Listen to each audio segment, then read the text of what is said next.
It's so easy when you get something started to unwittingly relinquish the reins of authority so that it begins to subtly but surely take over. Soon you become the servant. It dictates, it demands, and you respond. So let's turn this whole challenge around. You take over the reins of authority. You subtly but surely take charge. You dictate, you demand, and you will be delighted to see early signs of positive response from your enterprise, your business, and your life. The next time management essential is to learn to say no. I had some difficulty here. It is so easy to say yes to everything, trying to be a nice person, and then have to spend all that time trying to come up with excuses to get out of the obligation.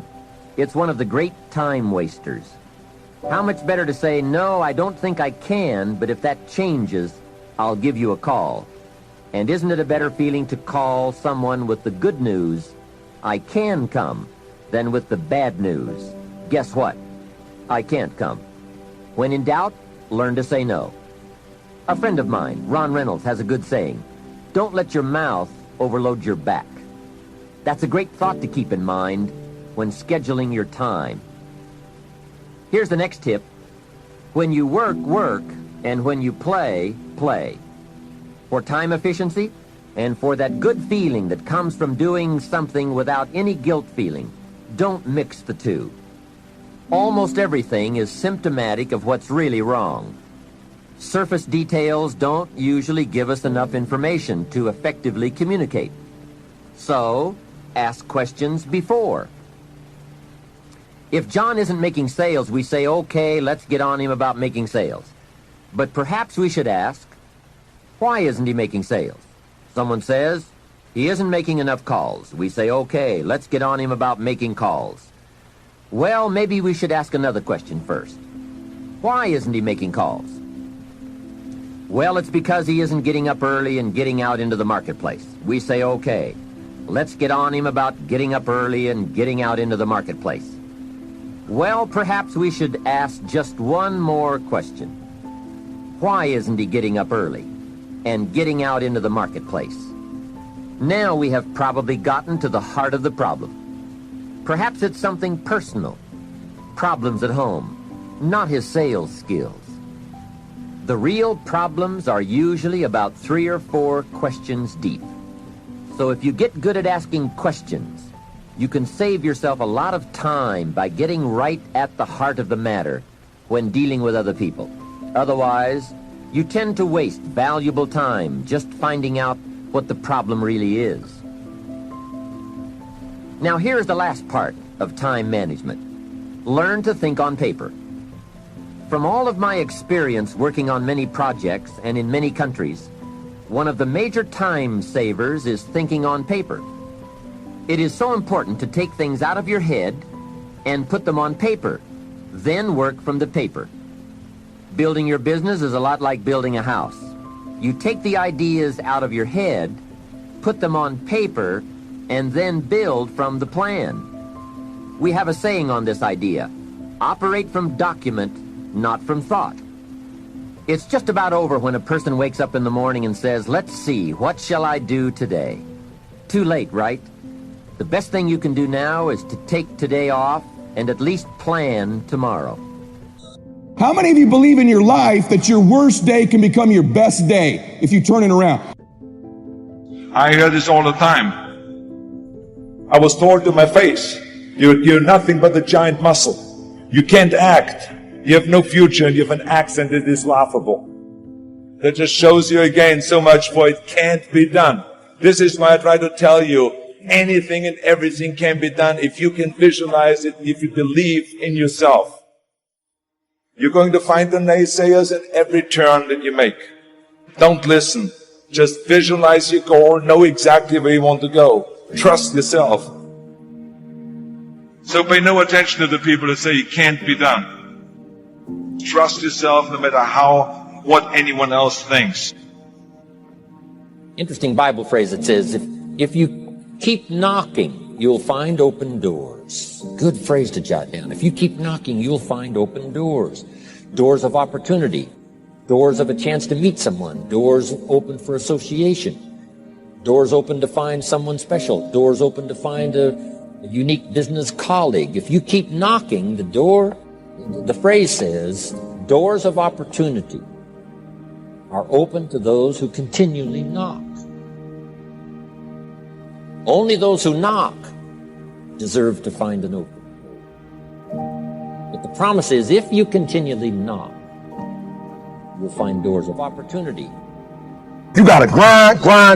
You gotta go through setbacks and disappointments. You gotta go through it. So it's not gonna be easy. But your boy E.T., I said, God, I'd rather take my breakthrough than to take a break. So I need you to get through. I need you to power through it. I need you to pray through it. I need you to encourage yourself through it. I need you to call your accountability partner. I need you to do whatever it takes. But you bet not quit on me.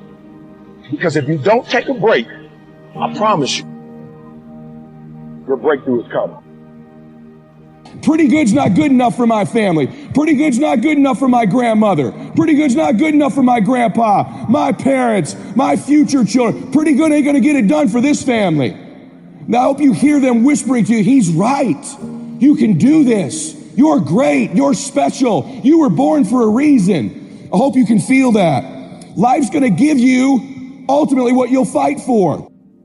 Let it go and begin to focus on developing myself. And I say to you, you're going to have people to do things to you. Things are going to happen to you. And the most important thing to do is to harness your will and let it go and move so you can grow, so you can get on with your life. It doesn't matter about what happens to you. What matters is, what are you going to do about it? What are you going to do now, Les? But if you want to begin to move into your own personal greatness, if you want to begin to really enjoy a happy, successful, healthy life, you've got to be willing to go against the tide. You've got to be willing to harness your will.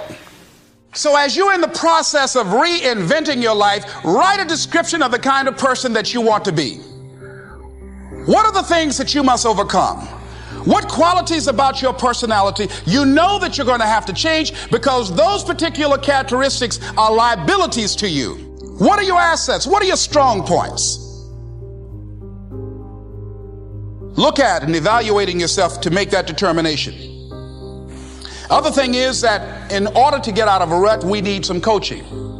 Find some trusted critics. I think we must all stop measuring promotions, salaries, and these things, but rather measure the momentum of your career. Does my career have momentum? Can I see it moving in the right direction? Can I see it gathering moss? You know, can I see that it's becoming easier for me to keep the momentum? It's becoming easier for me to grow the size of this thing. It's requiring less effort. That's the thing we need to measure. Yeah. That's the thing that we need to be cognizant of, which is the momentum of our careers, not just the markers that we think define our success. And I'm gonna tell you something that a lot of people, 99% of people disagree with me on, right? Everybody says follow your passions. I say that's bullshit, right? I say follow your effort. It's amazing how we're all passionate about things. We are all passionate about something. Helping veterans, helping this organization, helping this group, that's great. But no matter what, it all nets out to where do you put your time? Because when people put in their time, you get better at things. And when you get better at something and get good at something, then you have a chance to be great at something. And you know what I've learned? Nobody ever quits anything they're great at. And once you get great at it, it's amazing how passionate you become about it.